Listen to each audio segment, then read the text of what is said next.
Hello friends, myself Harjeet Kumar, Assistant Personal Officer, first in Northern Railway Ambala Division. Friends, कोविड-19 के कारण railway में online training का प्रचलन काफ़ी बढ़ गया है। इसी कड़ी को हम आज आगे बढ़ाते हुए आज का हमारा लेक्चर का टॉपिक है सिलेक्शन, सूटेबिलिटी और ट्रेड टेस्ट। दोस्तों, सबसे पहले प्रश्न आता है कि प्रमोशन क्या है। What is promotion? प्रमोशन में स्टाफ एक ग्रेड नीचे के ग्रेड से ऊपर के ग्रेड में जब जाता है, या एक लोअर क्लास से ऊपर की क्लास में जाता है, या एक लोअर ग्रुप से हायर ग्रुप में जाता है, तो उसको हम प्रमोशन बोलते हैं। कई बार सेम ग्रेड सेम लेवल में भी प्रमोशन होती है। उदाहरण के लिए सीनियर एएलपी जीपी 2400 2400 लेवल 4 से एलपीएस में जो प्रमोशन होती है वो सेम ग्रेड में होती है।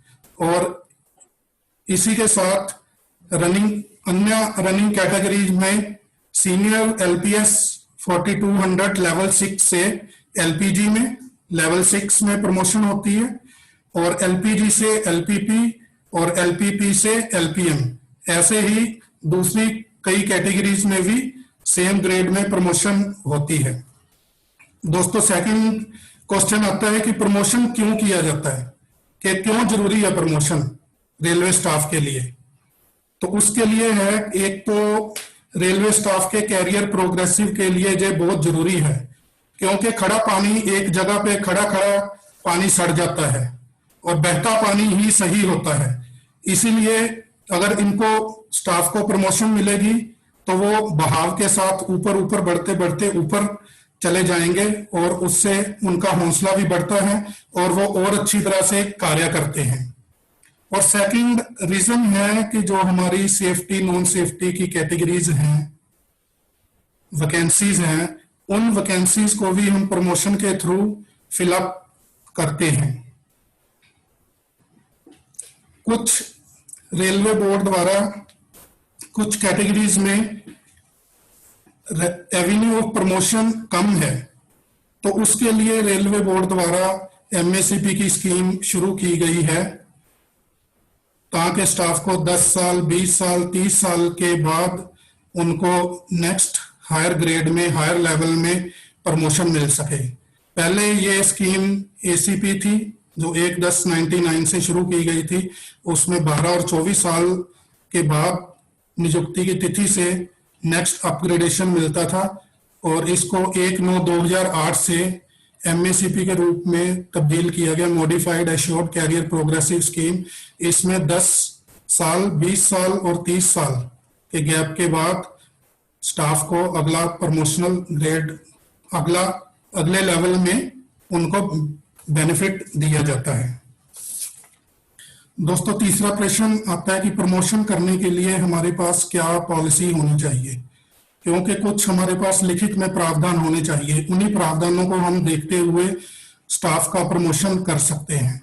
और पॉलिसी रूल नियमों का प्रावधान कहाँ पे है, ये सभी कैडर डीलर्स, कैडर ऑफिसर और अन्य कार्मिक शाखा के स्टाफ को जरूर पता होना चाहिए।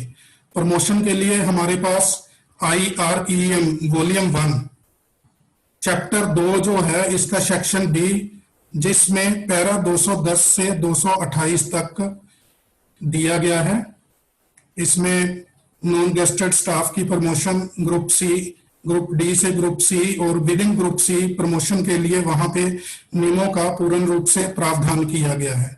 और जो पैरा 201 से 209 तक है, वो ग्रुप C से ग्रुप B में जो स्टाफ प्रमोट होता है उनके लिए वहां पे प्रावधान उपलब्ध है। इसके अतिरिक्त अभी पिछले साल ही रेलवे बोर्ड द्वारा master circular number 31 number circular issue किया गया है, जो कि नॉन सिलेक्शन के संबंध में है, और मास्टर सर्कुलर नंबर 37 जो कि नॉन सिलेक्शन के संबंध में है। और ट्रेड टेस्ट के लिए मास्टर सर्कुलर नंबर 43 ऑलरेडी हमारे पास उपलब्ध है। बेंचमार्किंग के लिए रेलवे बोर्ड द्वारा RB नंबर 161/2009 में जारी किया गया था। नेक्स्ट क्वेश्चन आता है कि प्रमोशन के लिए क्या क्या चीजें रिक्वायर्ड है, क्या होना चाहिए प्रमोशन के लिए। प्रमोशन के लिए सबसे पहले हमारे पास सैंक्शन कैडर होना चाहिए, और उस कैडर सैंक्शन कैडर में हमारे पास रिक्तियां होनी चाहिए, वैकेंसी होनी चाहिए। उन्हीं वैकेंसियों के बेस पे हम प्रमोशन चलाते हैं, स्टाफ को प्रमोट करते हैं। और तीसरी चीज हमारे पास updated roster register, updated in all respect होना चाहिए, जो कि cadre officer, concern cadre officer और SC/ST लेजन ऑफिसर जो उनके द्वारा हस्ताक्षरित होना चाहिए, और टाइम टू टाइम उनको पुटअप करना चाहिए, उनके सिग्नेचर लेने चाहिए। और चौथा है हमारे पास updated seniority list lower grade की, जहां से हमने उठा के स्टाफ को प्रमोट हायर ग्रेड में करना है, वो हमारे पास अपडेटेड सीनियरिटी लिस्ट होनी चाहिए। ऐसा नहीं होना चाहिए कि उस सीनियरिटी लिस्ट में कुछ स्टाफ छूट गया है जब उसको हमने अपडेट नहीं किया गया। अब रेलवे बोर्ड के नियमों के अनुसार, रेलवे बॉडी पॉलिसी के अनुसार हर साल हमें सीनियरिटी लिस्ट हमें इशू करनी पड़ती है, और वो सीनियरिटी लिस्ट हमारे पास अपडेटेड होनी चाहिए। और पांचवी चीज हमारे पास है availability of eligible staff in feeding cadre. Feeding cadre में हमें जिन स्टाफ को प्रमोट करना है वो स्टाफ हमारे पास उपलब्ध होने चाहिए।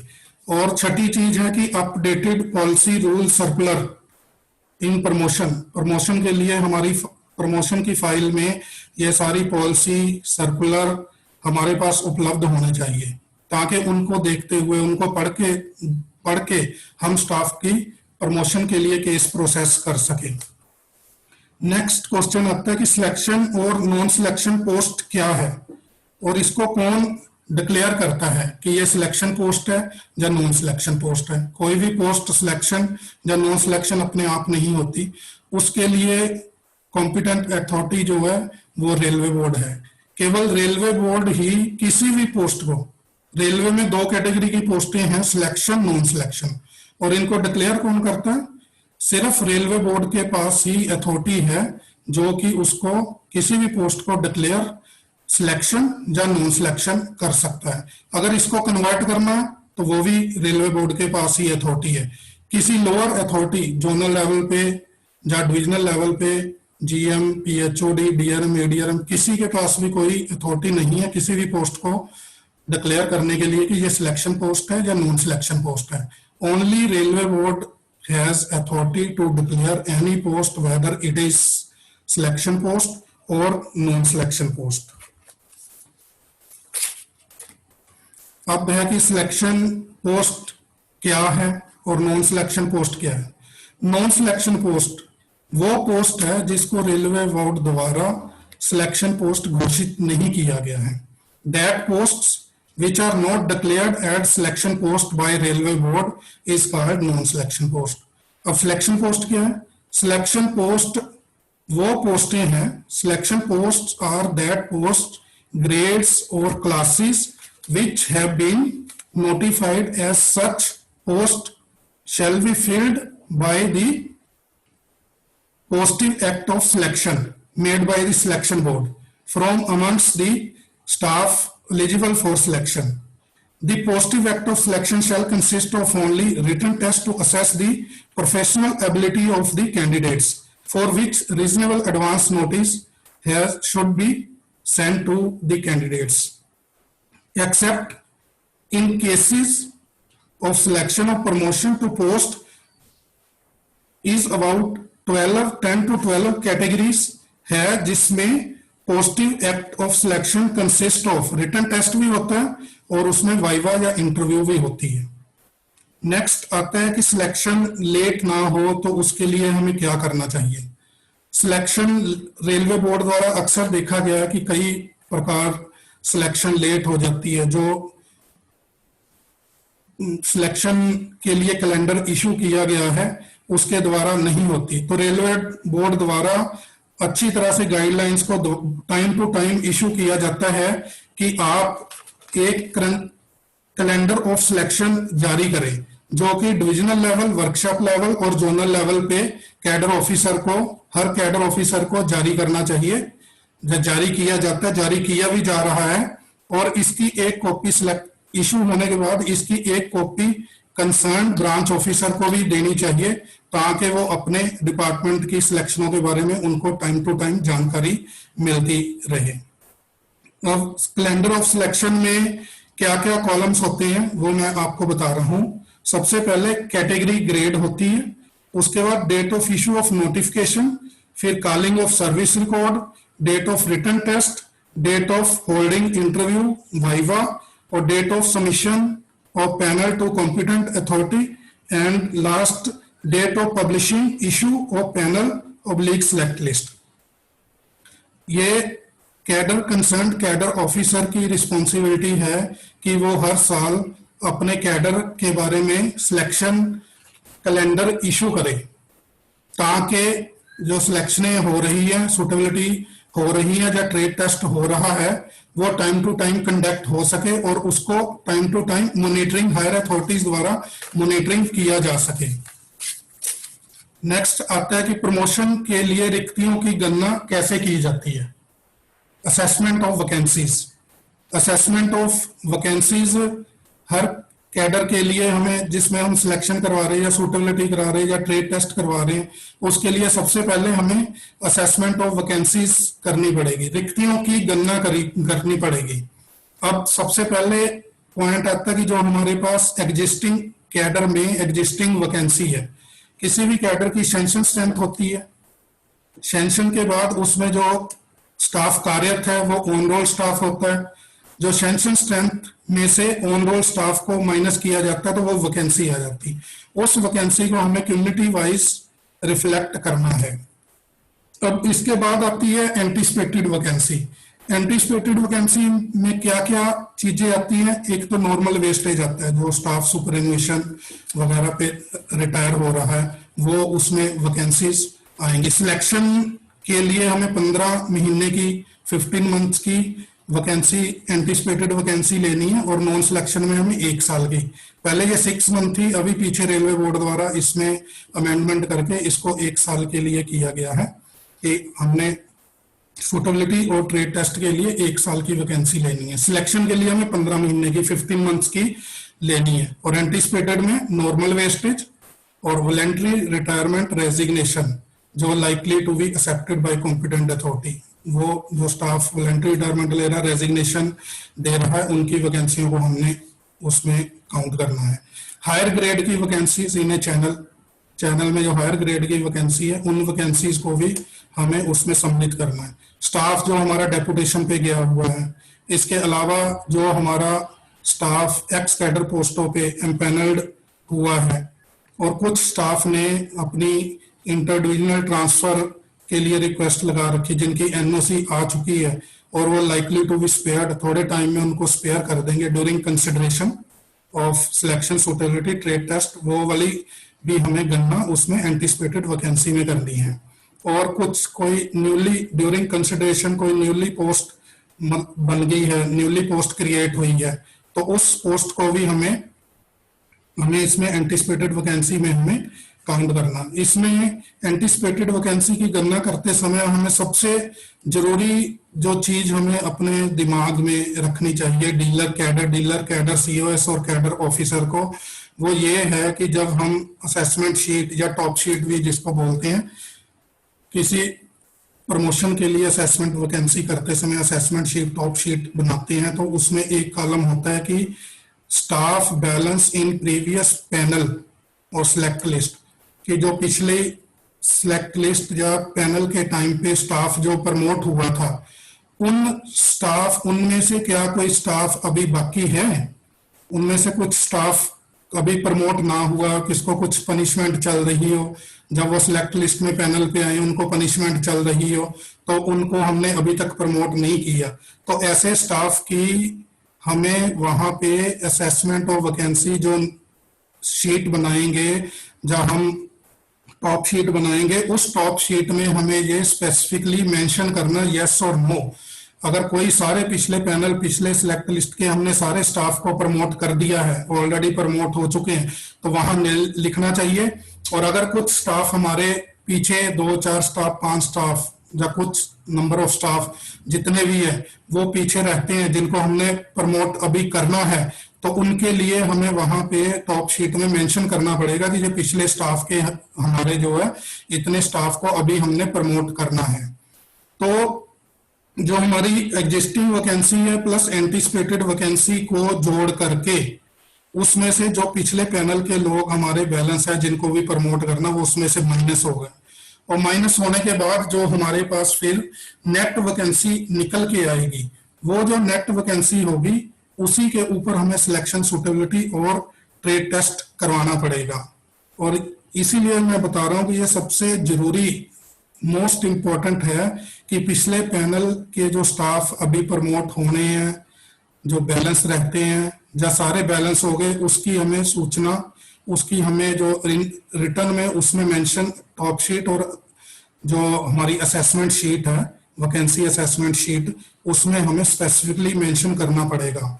अगर हम नहीं करते, हमारा स्टाफ पिछला बैलेंस है, 2 स्टाफ हमारे बैलेंस है, 3 स्टाफ बैलेंस है, उसके बारे में हम नहीं करते और हमारी पूरी की पूरी वैकेंसी फिलअप हो जाती है, और जब स्टाफ की पनिशमेंट खत्म होएगी, जिस रीजन से वो प्रमोट नहीं हुए वो रीजन खत्म हो जाएगा, उनकी पनिशमेंट खत्म हो गई है, अब उनको जब प्रमोट करेंगे तो हमारे पास वैकेंसी नहीं बचेगी। तो ये एक अच्छी सिचुएशन नहीं होगी, क्योंकि स्टाफ उसके बाद फिर कंप्लेंट करेगा, उसमें अपनी गिरवांसे देगा, तो उसके लिए फिर हमें जो कंसर्न स्टाफ डिफॉल्टर होगा जिसके कारण ये गड़बड़ हुई है उनको हमें टेकअप करना पड़ेगा।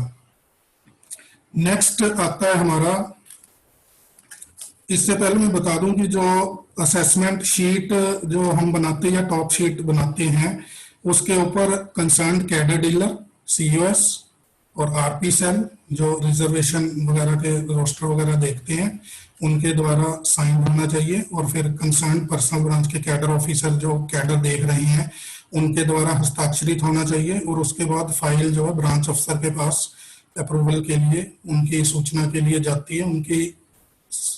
उनके हस्ताक्षर होने के बाद जब फाइल हमारे पास वापस आती है तो फिर हम उसको नेक्स्ट प्रोसेस हम शुरू करते हैं। अब आता है कि हमारे पास selection constitution of selection board.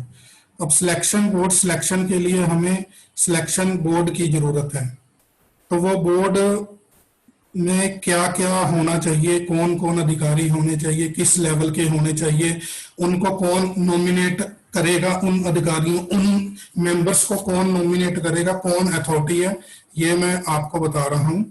इसको भी बड़े ध्यान से आपको सुनना पड़ेगा। इसमें बोर्ड जो होगा 3 मेंबर्स उसमें बोर्ड में होंगे।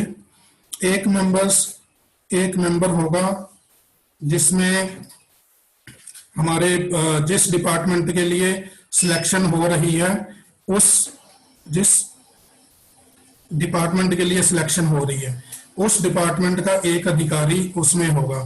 सेकंड, अदर देन एक मेंबर और दूसरे डिपार्टमेंट का होगा, और तीसरा मेंबर जो है पर्सनल ब्रांच का कार्मिक शाखा से एक मेंबर। तीनों मेंबर्स में से कोई भी मेंबर एक दूसरे का सबॉर्डिनेट नहीं होना चाहिए। और बोर्ड जो होगा सिलेक्शन बोर्ड होगा किस लेवल का होगा, इसमें level 6 and above 3 JA grade officer इस बोर्ड में होंगे, और लेवल 6 से नीचे की अगर सिलेक्शन है उसके लिए 3 सीनियर स्केल ऑफिसर बोर्ड में होंगे। और पर्सनल ऑफिसर जो है ये एक ग्रेड बिलो हो सकता है, और अगर एप्रोप्रिएट लेवल का ऑफिसर उस मंडल में उस डिपार्टमेंट में उपलब्ध नहीं है, मौजूद नहीं है, प्रेजेंट नहीं है, तो उससे एक नीचे के ऑफिसर को लेकर के सिलेक्शन प्रोसेस की जा सकती है। लेकिन इसकी सूचना कॉम्पिटेंट अथॉरिटी को अपनी रिपोर्ट द्वारा GM को भेजनी पड़ेगी कि जिस रूल नियमों के अनुसार हमें सिलेक्शन बोर्ड गठित करना था उसके अनुसार हम नहीं कर पा रहे हैं, हमें ऑफिसर नहीं मिल रहे हैं, तो हम एक और ऑफिसर ग्रेड से ले रहे हैं, तो उसकी एक रिपोर्ट कॉम्पिटेंट अथॉरिटी को बना के GM को भेजनी पड़ेगी।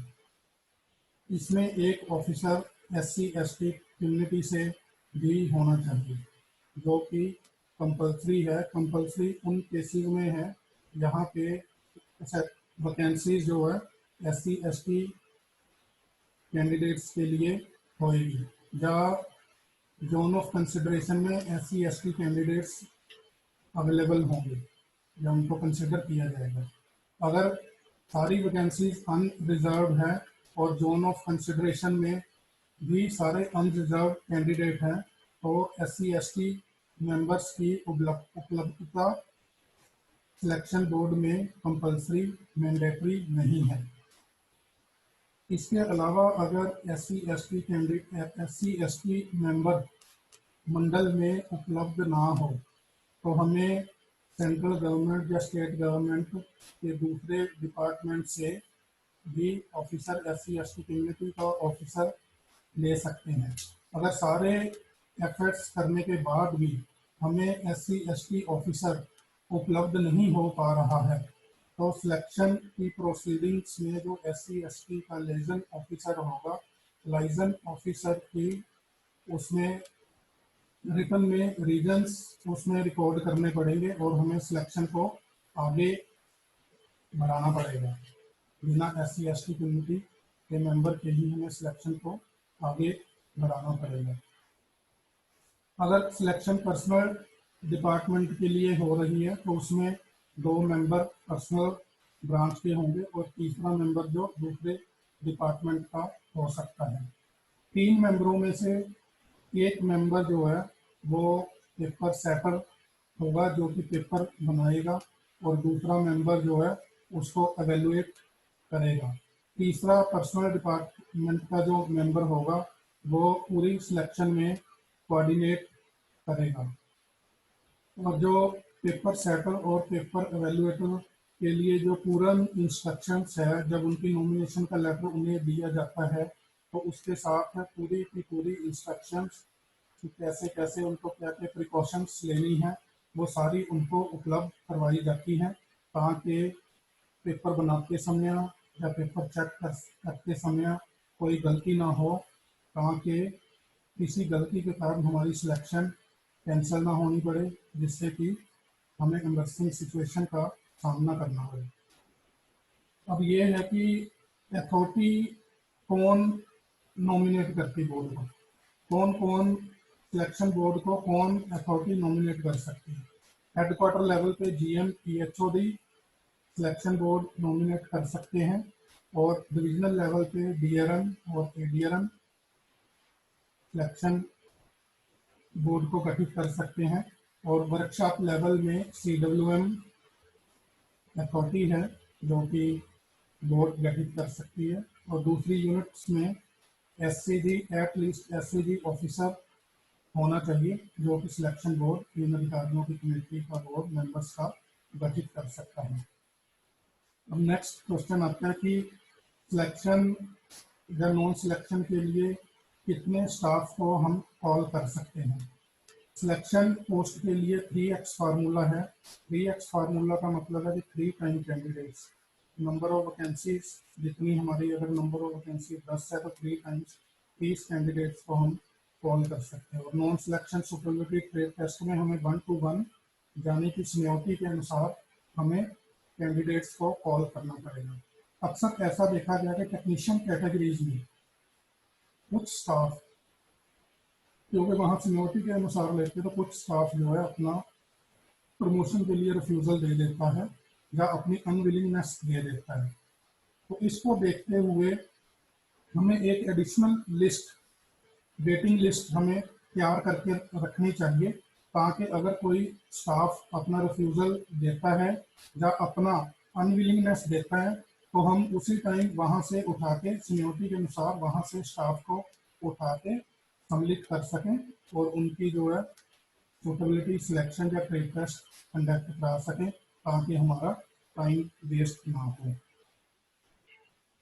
सिलेक्शन कार्ड थ्रू ऑप्शंस, कुछ सिलेक्शन ऐसी भी है जिनको हम ऑप्शन के द्वारा कॉल करते हैं, जो कि ओपन होता है, जिसमें अलग अलग ग्रेड्स के स्टाफ डिफरेंट ग्रेड्स के डिफरेंट सीनियरिटी यूनिट्स के स्टाफ को हम कॉल करते हैं, तो वहाँ पे जितने स्टाफ हमारे अप्लाई करेंगे, ऑप्शन देंगे, उतने ही स्टाफ को हमें कंसिडर करना पड़ेगा, बशर्ते कि वो उसके लिए सिलेक्शन के लिए एलिजिबल हो। अब आते हैं next qualifying marks. Written test में क्वालिफाइंग मार्क्स की क्या प्रक्रिया है, कैसे रिटन टेस्ट में स्टाफ को पास डिक्लेयर किया जाएगा, और कैसे कितने नंबर उनके मिनिमम कितने नंबर होने चाहिए। तो इसमें सेफ्टी कैटेगरीज के लिए SC ST प्लस यूआर, इसमें कोई रिलैक्सेशन नहीं है। 60% आपको रिटन में और 60% आपको ओवरऑल आपको सिक्योर करने हैं। और नॉन सेफ्टी कैटेगरीज में यूआर कैंडिडेट्स के लिए 60% और SC ST कैंडिडेट्स के लिए 50% है, जो कि अंडर अलग स्टैंडर्ड में उनको कंसिडर किया गया है। नॉन रनिंग कैटेगरीज में अलॉटमेंट ऑफ मार्क्स जो होंगे 50 नंबर का मैक्सिमम प्रोफेशनल एबिलिटी का टेस्ट होगा, रिटन टेस्ट जो होगा, जिससे कि उनकी प्रोफेशनल एबिलिटी जज की करी जाएगी। 50 नंबर का रिटन टेस्ट होगा, उसमें से 30 नंबर लेने जरूरी है। और रिकॉर्ड ऑफ सर्विस 30 नंबर का होगा और सीनियरिटी 20 नंबर की होगी। इस दोनों को मिलाकर के भी 60% नंबर लेने जरूरी है। टोटल 100 में से 60% नंबर लेने जरूरी है। और SC ST के लिए 50% नॉन सेफ्टी कैटेगरी में। और रनिंग कैटेगरीज में प्रोफेशनल एबिलिटी सेम 50 में से 30 नंबर लेने पड़ेंगे, और record of service 15 number, 15 maximum number में से, और सीनियरिटी 15 नंबर में से।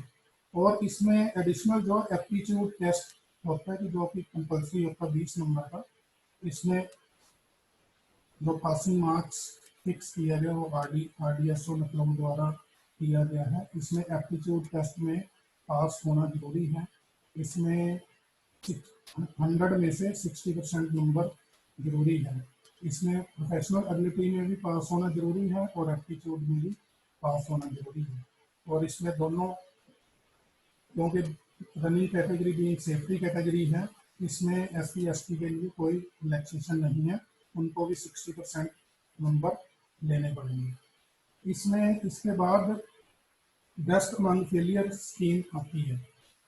ये उनके लिए जो SC ST कैंडिडेट्स जो कि 20% से 49% के बीच में नंबर लेते हैं, उनको बेस्ट अमंग फेलियर स्कीम के अंतर्गत कंसिडर किया जाता है, बशर्ते कि हमारी वैकेंसी खाली हो।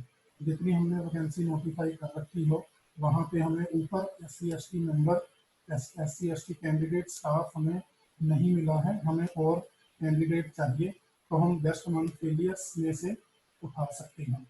उसमें जो उनको कंसिडर किया जाएगा, जो 20% से लेकर 49% तक नंबर मार्क्स जिन्होंने सिक्योर किए होंगे।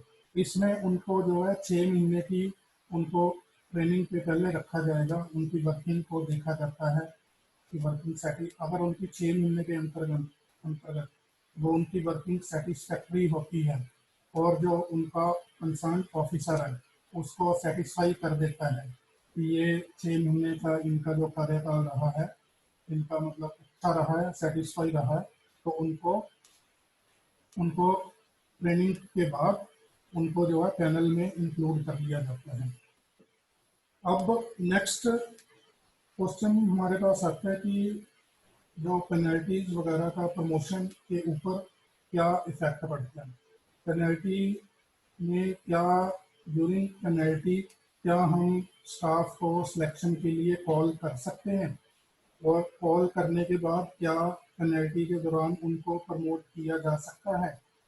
तो इसमें से इंश्योर में आप उसको सिलेक्शन के लिए कॉल कर सकते हैं और उसको प्रमोट भी कर सकते हैं।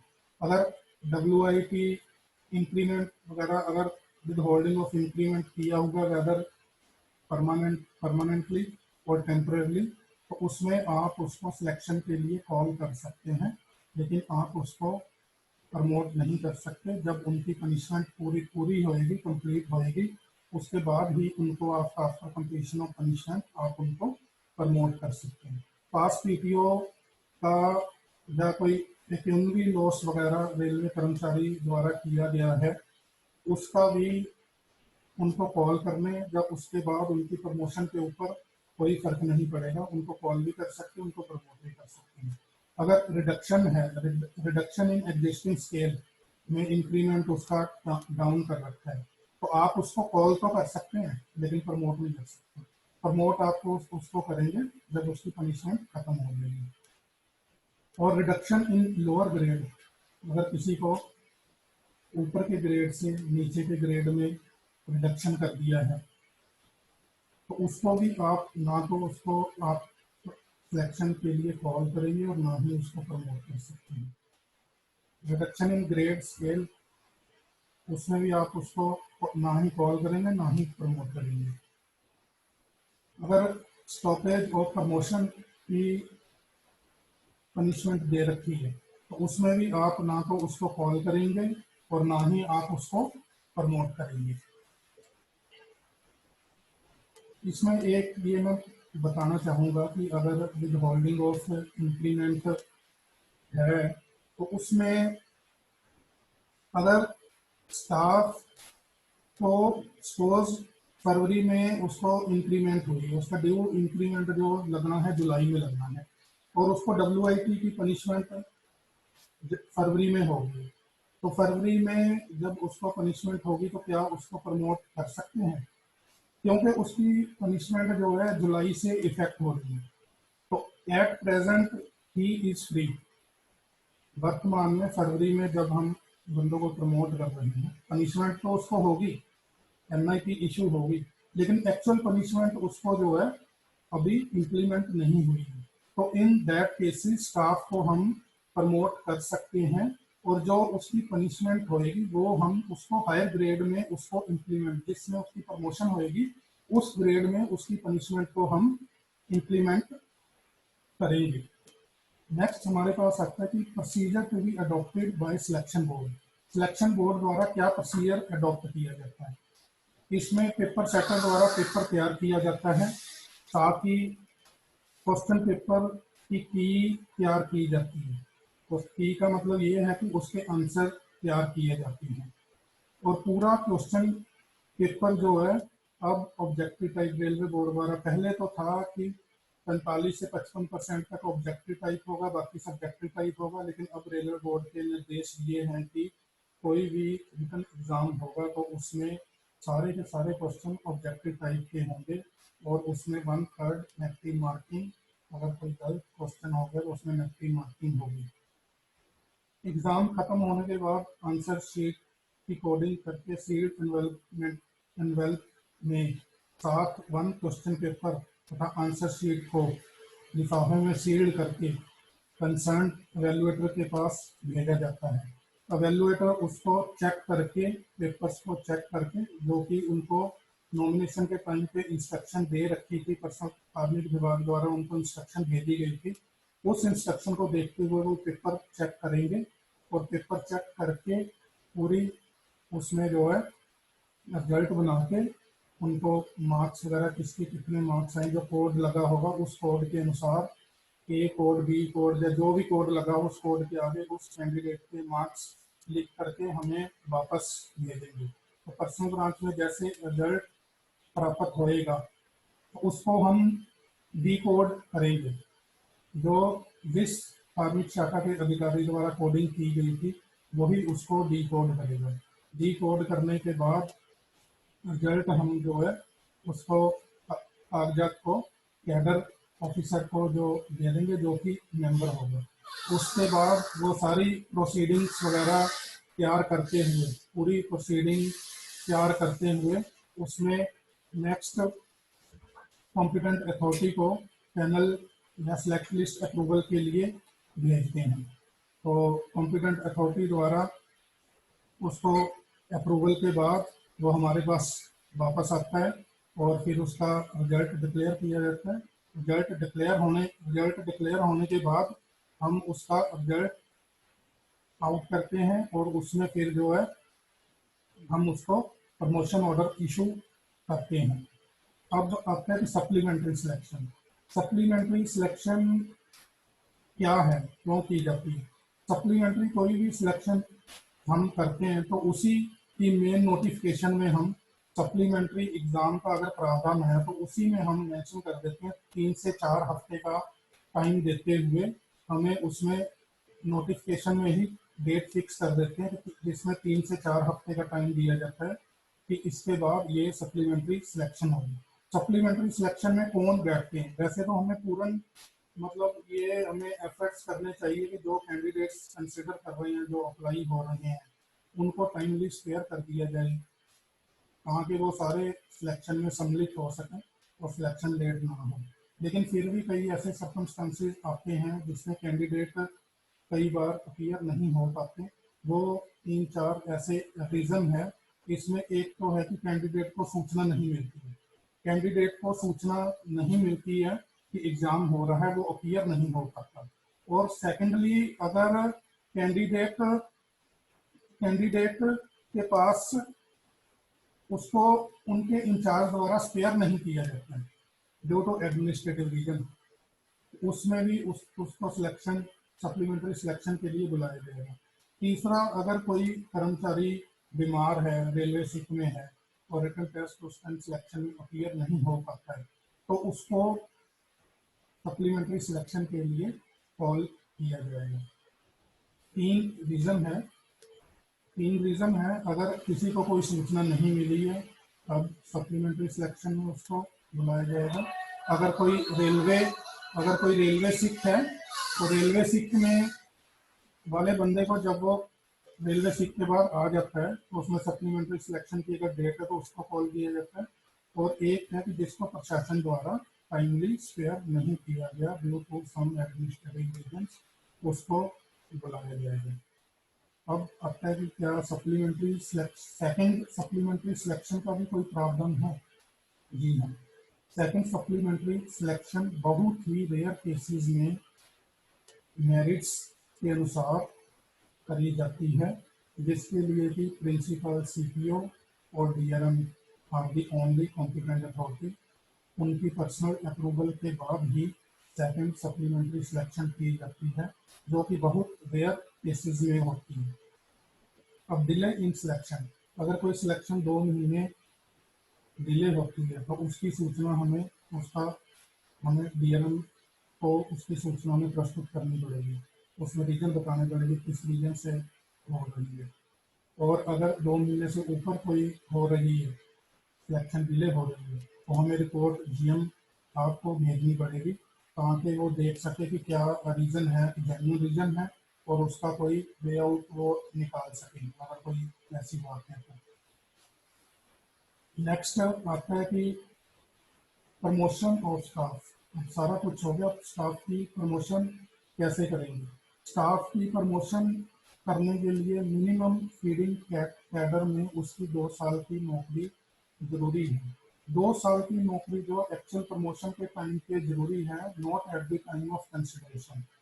अगर कोई सुटेबिलिटी हो रही है या कोई एक टेस्ट हो रहा है या कोई रिटन टेस्ट हो रहा है, उस टाइम अगर स्टाफ की लोअर ग्रेड में 2 साल की नौकरी नहीं है तो उसको कंसिडर किया जा सकता है। लेकिन एक्चुअल प्रमोशन जो उसकी होगी, actual promotion after completion of 2 years ही होगी, जब उसके 2 साल पूर्ण हो जाएंगे, जो कि एक एसेंशियल कंडीशन है प्रमोशन के लिए। अब है कि प्रमोट किन बंदों को करेंगे? पैनल सेलेक्ट लिस्ट बन गई, किन स्टाफ को हम प्रमोट करेंगे? फर्स्ट फेज में हम उन स्टाफ को प्रमोट करेंगे जो हमारे एग्जिस्टिंग वैकेंसी के अगेंस्ट जो प्रमोट हुए हैं एग्जिस्टिंग वैकेंसी, उनको तो हम साथ के साथ प्रमोट कर देंगे। सेकेंड फेज में हम उन स्टाफ को प्रमोट करेंगे जो हमने एंटीसिपेटेड वैकेंसी के अगेंस्ट जो स्टाफ पैनल पे यानी सिलेक्ट लिस्ट में आई हैं, उनको हम फिर फेजेज में जैसे जैसे उनकी वैकेंसी बनती जाएंगी वैसे वैसे उनको हम जो है फेजेज वाइज उनका केस पुटअप करते रहेंगे, उनको हम प्रमोट करते रहेंगे। अगर किसी स्टाफ की 2 साल जब कंसिडरेशन के टाइम पे 2 साल की सर्विस नहीं है तो उन स्टाफ को हम उन स्टाफ का सिलेक्शन, जो हमारी जो पैनल होगा, जो बनेगा, जो हम कॉम्पिटेंट अथॉरिटी को पुटअप करेंगे प्रोसीडिंग्स, उसमें हमें क्लियरली मेंशन करना पड़ेगा कि ये फलाने फलाने सीरियल नंबर के अभी 2 साल पूरे नहीं हुए। तो जैसे फाइल अप्रूव होके कैडर ऑफिसर, कैडर डीलर के पास, कैडर सीएस के पास आती है, तो वो रिजल्ट डिक्लेयर करते समय भी इस बात को क्लियरली मेंशन करते कि इन स्टाफ के अभी 2-2 साल पूरे नहीं हुए, इनको 2 साल के बाद प्रमोट किया जाएगा। प्रमोशन करते समय हमें जो फाइल है branch officer, concern branch officer के पास डीआर, विजिलेंस, एसपी क्लियरेंस के लिए भेजनी होती है, और वहाँ से क्लियरेंस आने के बाद ही हम उनको बंदों को एक्चुअल उनका प्रमोशन ऑर्डर निकाल सकें। अगर किसी स्टाफ की कोई पेनल्टी वगैरह, कोई सजा चल रही है, उसकी सूचना भी हमें कंसर्न ब्रांच ऑफिसर से ही लेनी पड़ेगी। वहाँ से सूचना आने के बाद उनके प्रमोशन ऑर्डर इशू हो जाते हैं, प्रमोशन या सिलेक्ट लिस्ट बन जाती है। सिलेक्ट लिस्ट पैनल बनने के बाद फिर हम ब्रांच अफसर को दोबारा फाइल भेजते हैं उनकी पोस्टिंग, प्रमोशन और पोस्टिंग के लिए।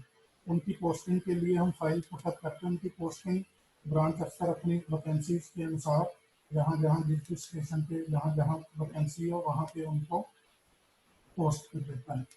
उसके बाद फिर कार्मिक शाखा को फाइल वापस आती है, तो हम उनके पोस्टिंग ऑर्डर, प्रमोशन ऑर्डर और साथ में फिक्सेशन ऑर्डर साथ में निकालते हैं, ताकि हमारी ग्रीवेंसेस कम से कम हो सके, ताकि स्टाफ को कम बोलने का मौका मिले कि हमारी प्रमोशन हो गई, हमारे अभी 1 साल, 1 महीना हो गया, 2 महीने हो गए, हमारी फिक्सेशन नहीं हुई है। अननेसेसरी ग्रीवेंस से बचने के लिए हमें उसी टाइम प्रमोशन ऑर्डर्स के साथ ही उनका फिक्सेशन का लेटर भी साथ ही निकाल देना चाहिए। वैसे तो प्रमोशन की डेट से 30 दिन के अंदर अंदर उन स्टाफ को ऑप्शन देना चाहिए, लेकिन प्रशासन की ओर से फिक्सेशन अपने आप कर दी जाती है, जो कि स्टाफ की मोर बेनिफिशियल स्टाफ के लिए है। अगर स्टाफ उसके बाद भी अगर कोई अपना ऑप्शन देता है, 30 दिन के अंदर अंदर प्रस्तुत करता है, तो वो हम फिर उनका उसी ऑप्शन के अनुसार उनका भी फिक्सेशन कर देते हैं। अब नेक्स्ट हमारे पास आता है, इससे पहले मैं बताऊं आपको, इसमें प्रमोशन की एंट्री, पोस्टिंग की एंट्री और फिक्सेशन की एंट्री उसी टाइम सर्विस बुक में हमें कर देनी चाहिए, ताकि बाद में हमें कोई दिक्कत का सामना ना करना पड़े। साथ के साथ जैसे जैसे सर्विस रिकॉर्ड तो हमने सिलेक्शन, सुटेबिलिटी, ट्रेड टेस्ट के लिए ऑलरेडी निकाल ही रखे होते हैं, साइड पे रखे होते हैं, तो उसको हम साथ के साथ ही उसमें एंट्री कर दें, ताकि हमारा काम खत्म हो जाए और आगे भी स्टाफ को कोई दिक्कत ना आए। कई बार ऐसा होता है कि ऑर्डर को हमने इशू कर दिया, लेकिन टाइमली हम सर्विस बुक में एंट्री नहीं करते हैं, तो जो कि गलत है, उसमें बाद में जाके गड़बड़ होती है। इसलिए हमें उसी टाइम उसमें सर्विस बुक में हमें स्टाफ की प्रमोशन की, पोस्टिंग की और फिक्सेशन की एंट्री साथ के साथ कर देनी चाहिए। अब है करेंसी ऑफ पैनल। पैनल की करेंसी क्या रहेगी? पैनल की करेंसी 2 साल के लिए होती है, जाकि पैनल फाइनली पूरी तरह एग्जॉस्ट हो जाए, पूरा स्टाफ प्रमोट हो जाए। इन दोनों में से जो पहले हो जाए उसमें करेंसी पैनल की होती है।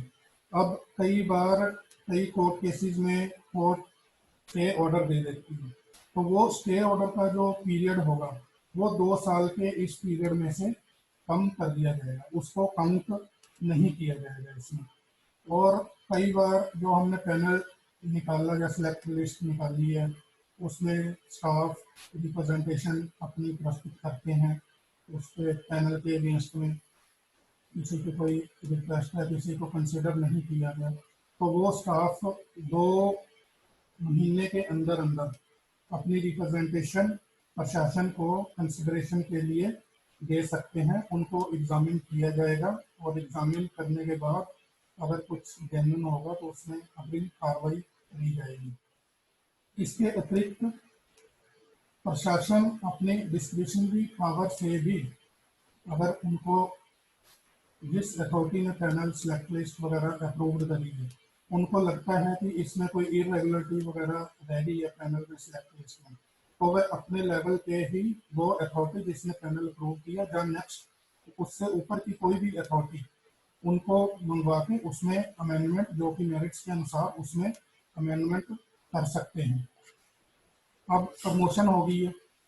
प्रमोशन होने के बाद हमारा नेक्स्ट आता है कि अगर कोई स्टाफ रिफ्यूजल देना चाहता है प्रमोशन के लिए तो क्या रिफ्यूजल दे सकता है।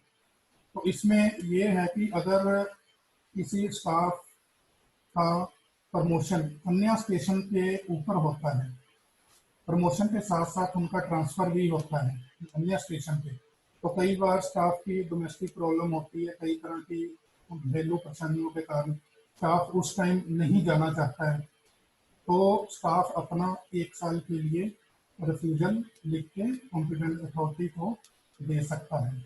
अगर 1 साल तक फिर उस स्टाफ को उस स्टेशन पर नहीं भेजा जाएगा, लेकिन उसको प्रमोशन के लिए 1 साल के लिए डी बार कर दिया जाएगा। अगर स्टाफ सेकंड टाइम दोबारा रिफ्यूजल देता है तो उसको पैनल सिलेक्ट लिस्ट से आउट करके उसको फिर हम कॉम्पिटेंट अथॉरिटी सेम ग्रेड में भी दूसरे स्टेशन पर स्थानांतरण ट्रांसफर कर सकती है। इसके बाद कुछ शॉर्ट टर्म रिफ्यूजल भी होते हैं, कुछ स्टाफ को प्रमोशन हो जाता है कुछ 1 महीने 2 महीने के लिए, तो वो उसमें ब्रांच ऑफिसर जो उसमें मतलब कॉम्पिटेंट है उनका कंसिडर करने के लिए। अब स्टाफ सीकिंग रिवर्शन, प्रमोट हो चुके हैं ज्वाइन भी कर लिया, उसमें रिवर्शन, तो रिवर्शन के लिए भी सेम ही प्रोसीजर अडॉप्ट किया जाएगा जो कि रिफ्यूजल के लिए किया जाता है। और इसमें कई बार होता है कि स्टाफ की पोस्टिंग सेम स्टेशन पे हुई है तो उसके बावजूद भी वो रिफ्यूजल कॉम्पिटेंट अथॉरिटी को प्रस्तुत कर देते हैं, तो उन केसेस में हमें रिफ्यूजल एक्सेप्ट नहीं करना चाहिए क्योंकि सेम स्टेशन पे रिफ्यूजल का कोई प्रावधान नहीं है। जब कर्मचारी एक पोस्ट पे उस स्टेशन पे काम कर रहा है तो प्रमोट होने के बाद उसे कोई उसी स्टेशन पे काम करने में क्या दिक्कत आ सकती है, इसीलिए रेलवे बोर्ड द्वारा ऐसा कोई प्रावधान नहीं बनाया गया। अगर कोई बंदा रिफ्यूजल देता है तो ये उसका ड्यूटी के लिए मनाही माना जाएगा कि बंदा ड्यूटी नहीं करना, स्टाफ ड्यूटी नहीं करना चाहता है, तो इसलिए कंसर्न ऑफिसर उनके खिलाफ डिपार्टमेंटल एक्शन डीआर एक्शन भी ले सकते हैं। अब है pre promotion courses, promotion order निकल गए हैं। अब कुछ कैटेगरीज में कुछ उसमें प्री प्रमोशन कोर्स कंपल्सरी है कि वो प्री प्रमोशन करने के बाद ही उनको एक्चुअल प्रमोट किया जाता है। जैसे कि कई रनिंग कैटेगरीज में कई तरह के कोर्सेज होते हैं, उन कैटेगरीज उन रनिंग कोर्सेज को कंप्लीट करने की प्री रिक्विजिट कोर्स है, उन सारे कोर्सेज को होने के उपरांत ही उन स्टाफ को उनको एक्चुअल रूप से प्रमोट किया जाएगा। अब है गलती से कई नेक्स्ट स्टेप है, गलती से कई बार प्रमोशन हो जाती है, अर्नियस प्रमोशन। इसमें due to administrative lapses reasons irregularities staff का गलती से पैनल पे नाम आ जाता है, सिलेक्ट लिस्ट में ट्रेड टेस्ट में नाम आ जाता है, तो उनको हम जो है उनको शो काज नोटिस दे के उनको हम रिवर्ट कर सकते हैं। उससे पहले हमें पैनल में अमेंडमेंट करनी पड़ेगी। जिस अधिकारी द्वारा पैनल अप्रूव्ड है उससे नेक्स्ट हायर अथॉरिटी को हमें पैनल अमेंडमेंट के लिए भेजना पड़ेगा। अगर पैनल ब्रांच ऑफिसर द्वारा अप्रूव्ड है तो एडीआरएम को हमें भेजना पड़ेगा अमेंडमेंट के लिए, अगर एडीआरएम द्वारा है तो डीआरएम को भेजना पड़ेगा, अगर डीआरएम ने कर रखा है तो हमें ईएचओडी को हेडक्वार्टर में अमेंडमेंट के लिए भेजना पड़ेगा। नेक्स्ट है कि इसमें सूटेबिलिटी ट्रेड टेस्ट में, सूटेबिलिटी में जो स्टाफ प्रमोट किया जाता है उनको सीनियोरिटी से हम लेते हैं, सीनियोरिटी के अनुसार उनको ट्रेड टेस्ट हो चाहे इसमें सूटेबिलिटी हो, ये दोनों नॉन सिलेक्शन के अंदर कवर होते हैं। कई जगह सूटेबिलिटी में रिटन टेस्ट भी होता है, जैसे हमारे क्लरिकल में क्लर्क से सीनियर क्लर्क के लिए सूटेबिलिटी उसमें रिटन टेस्ट होता है, उनकी सूटेबिलिटी रिटन टेस्ट द्वारा एडजस्ट की जाती है। और अन्य में सूटेबिलिटी कई बार जो उनको वाइवा द्वारा ही करी जाती है। और ट्रेड टेस्ट में जो उनका रिटन टेस्ट होता है एक प्रैक्टिकल होता है, ओरल होता है। ओरल में 60 में से जो जनरल कैंडिडेट है उसको, यूआर कैंडिडेट को प्रैक्टिकल में 60 में से 36 मार्क्स देने होंगे। SC ST को कैंडिडेट्स को 30 मार्क्स की जरूरत है। और ओरल में जब यूआर कैंडिडेट्स को 40 में से 15 मार्क्स की जरूरत है और SC ST को 11 मार्क्स की जरूरत है। और इसीलिए 100 में से टोटल 51 क्वालिफाइंग मार्क्स है इन ट्रेड टेस्ट और SC ST के लिए 41 है।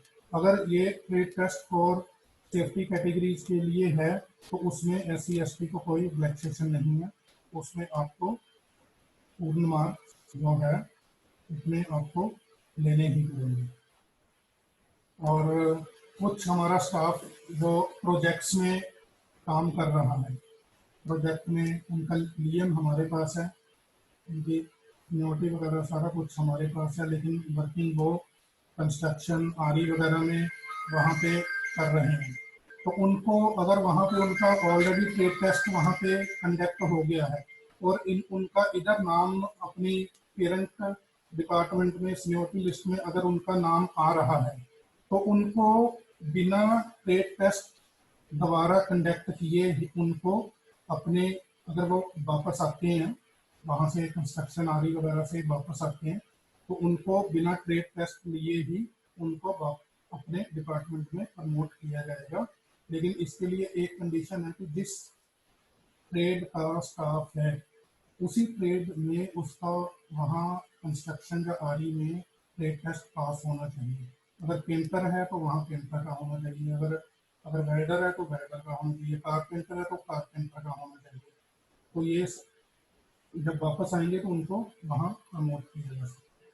तो एंड में आपको मैं यही बताऊंगा कि सिलेक्शन सुटेबिलिटी ट्रेड टेस्ट के बारे में मैंने आपको डिटेल में बताया है, लेकिन अगर फिर भी आपको इस संबंध में जो मैंने बताया है उसमें कोई डाउट है तो जैसा कि मैंने शुरू में आपको बताया कि आप जो रेलवे बोर्ड का ऑर्डर्स हैं, पॉलिसीज हैं, इशूड हैं, आप उनको देख सकते हैं। IREM वॉल्यूम 1 चैप्टर 2 और मास्टर सर्कुलर्स जो इशू किए गए हैं 31 और 37 और 43 ट्रेड टेस्ट के लिए, और बेंच मार्किंग के लिए जो RBE है 161/2009, और इसके अतिरिक्त टाइम टू टाइम जो अन्य रेलवे बोर्ड द्वारा हिदायतें जारी की गई है सिलेक्शन सुटेबिलिटी ट्रेड टेस्ट के लिए, उनको भी आप देखते हुए आप अपना कार्य करेंगे ताकि उसमें कोई गलती की गुंजाइश ना हो।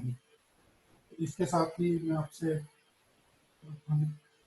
धन्यवाद, थैंक यू।